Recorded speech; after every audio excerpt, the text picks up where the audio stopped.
While Hurricane Michael pummeled the southeastern United States, the president kept dry farther north, where he held his second of 4 rallies this week. The president spoke in Erie, Pennsylvania, after his campaign stop for multiple Republicans ahead of the midterms. He then attended a fundraiser in the state. In another corner of the U.S., we're getting a look at the aftermath of Hurricane Michael. This is Mexico Beach, Florida. The president explained his reasoning for going to Pennsylvania despite the dangerous storm impacting many Americans. In a tweet Wednesday, he said he didn't want to disappoint the thousands of people attending. But he might face some scrutiny for his decisions, much like the criticism he gave President Barack Obama during the 2012 election after Hurricane Sandy. Back then, he tweeted about how President Obama campaigned, quote, while Hurricane Sandy victims across New York and New Jersey are still decimated by Sandy. Dave Lawler joins me now from Washington. He's the world news editor of Axios. Dave, thank you so much. What is your take on the president holding a rally in the middle of a devastating storm like this? This is not a visual that many politicians would opt for. It's obviously a very political event at a time when he could be showing himself perhaps to be above politics and worrying about the situation there. I think it's more of an optics issue that, he'll say his team is in place to respond to this storm. And he tends to think that if you get him up in front of a crowd, good things happen. So he has a different political calculus there than other politicians do. What about Florida Governor Rick Scott? He has been very visible over the last few days in the run-up to the storm making landfall. He is running for the U.S. Senate this November. What are your thoughts on his various appearances ahead of this storm as it was approaching the state of Florida? Right, so 2 of the most closely watched races in the country right now are happening in Florida. You've got Rick Scott, who's the governor of Florida. He's been on TV almost constantly the last few days getting the word out about this hurricane and what people need to do to prepare for it. And then you've got the race to replace Rick Scott as governor.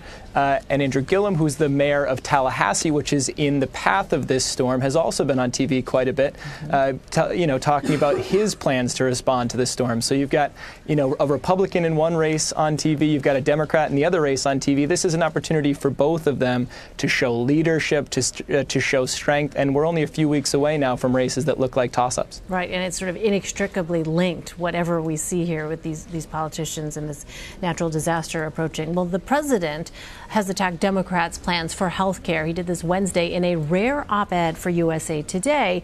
He goes on to plead with voters to cast their ballots for Republicans, saying, quote, if Democrats win control of Congress this November, we will come dangerously closer to socialism in America. How typical is that rhetoric from a president just weeks away from the midterms? Well, one thing to note about this op-ed is that it really doesn't stand up to scrutiny from a factual standpoint. There's all sorts of fact checks available right now. I think the Washington Post said that nearly every paragraph contained false or misleading information. So the facts on the Democrats' plans for health care are not, up to snuff. What's interesting, though, is that health care, when you look at the ads across all the midterm races in America right now, health care is the #1 issue that people are talking about in their ads. Voters care about it. Republicans are on the defensive a little bit. They might think this is a better issue for Democrats. And President Trump is clearly seeing that and getting his message out in what you're right. It is a rare thing for him to write an op-ed. Well, so the president is holding multiple rallies this week. On Tuesday, he was in Council Bluffs, Iowa. Let's listen to some of what he said. A vote for us is a vote for lower taxes, less regulation, and more products that are made right here in the USA. That's what we're doing. And together, we will make America wealthy again. We will make America strong again. We will make America safe again. And we will make America great again. All right, so the president's message there seems to be pretty clear that if you vote for Republicans, they will help me in Washington. Do we have any sense of how effective that particular strategy might be? it varies quite a bit race to race, right? If you're one of these Republicans who's running in a pro-Trump district but facing a tough challenge, and there's lots of them across the country, Trump coming into town, boosting turnout, trying to close that enthusiasm gap with Democrats is a good thing. Then again, Trump's not the most popular president in the world. I think his approval ratings are at 43% right now. So if you're running in a district that's really a toss-up, half Republican, half Democrat, you might want to make this race more about the issues that you think are good for you, the economy, about taxes, the tax cuts. You might not want President Trump coming to town and making this all about him and injecting even more, controversy into things. Well, so let me ask you about Eric Holder, who said this on Wednesday, quote, "When they go low, we kick them," which was, of course, a play on Michelle Obama's now famous quote, "When they go low, we go high." This was fascinating to me, Dave, because you have the former United States Attorney General, somebody who was the top law enforcement officer of the United States of America, saying this. What are your thoughts about Eric Holder sort of taking this approach ahead of November, and what do you think other Democrats feel about that particular tactic? Right, so when I saw this quote pop up in my Twitter feed, I actually had to go and find the clip because I was so shocked by the quote that I wanted to make sure that people were getting it right. They were getting it right. Eric Holder did say this. This comes after Hillary Clinton said that the time for civility is over. We have to win back the majorities and fight, fight, fight, and then there can be time for civility. So these aren't people who are coming from the outside and saying the establishment's doing it wrong and we need to fight tough. This is the establishment, right? Who's saying these things. It's pretty incredible. I guess it shows that people think the moral high ground is only worth so much. They're tired of losing. This is kind of the Michael Avenatti school of Democratic politics, right? He's been sniping from the fringes and saying we need to fight fire with fire.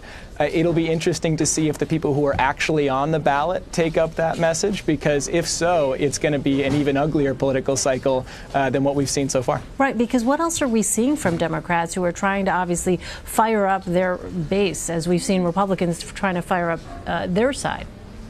It varies. I mean, you have Democrats out there who are saying this isn't about Trump. We ran strictly against Trump last time and we lost. We need to make this about us, what we stand for.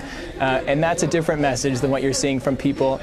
There's also just so much anger in the base. People are furious about what's happening in the country and what the president is doing. So people are responding to that as well.